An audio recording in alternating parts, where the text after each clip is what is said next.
Last week I went to my ex-boss for some inspiration and some blessings. We had a nice conversation about whatever is happening in the economic environment. He listened to me.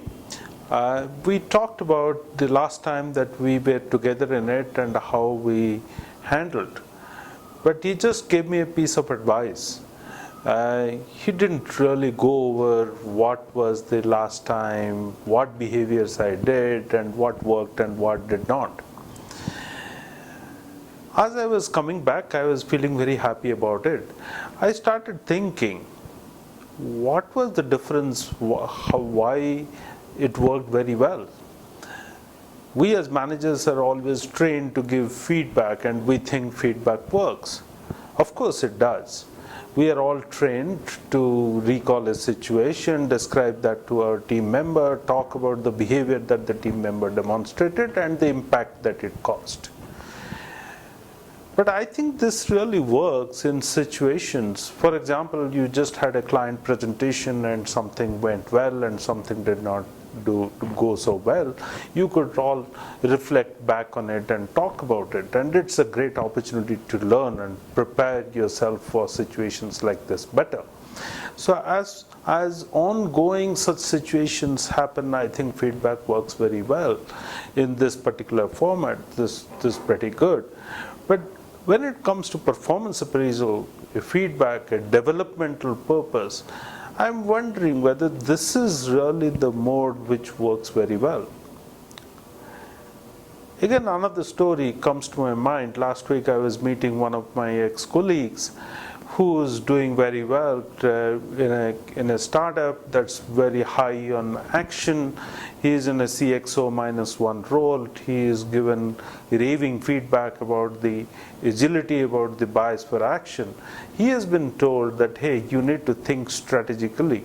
I think it's a pretty generic feedback for anybody who is in a CXO -1 role. So what does that person do really to develop? Is there anything specific, anything actionable that the person can do? It's really tough. I was thinking possibly what the person needs is good mentoring, good advice, somebody really who's able to tell him that how the same task can be done differently, so that that's really the strategic thinking. So I think there are certain situations where feedback really works well. There are certain situations where advice works well, not feedback. Think of situations where people have given rating themselves 5 on 5.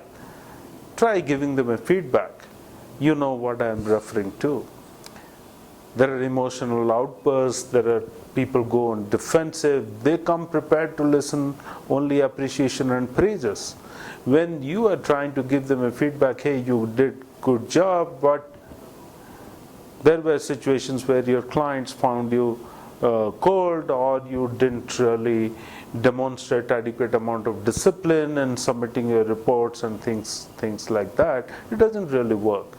Possibly the manager should lean on the goodwill that the manager has generated over a period of time and give some advice in the form of a story, and it works very well.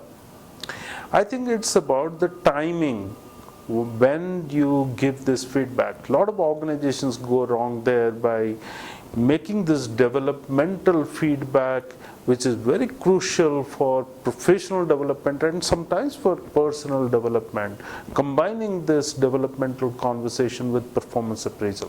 When people are under pressure to know what is their performance grade, what is the score that they got, you are trying to give them the advice, they are not going to listen. So I think what should be done is organizations like ourselves, we have said that, hey, it's your responsibility to seek performance appraisal conversations. And I think as managers, we need to figure out what's the right time to give feedback or advice. That's my thought. Would like to hear what you think about it.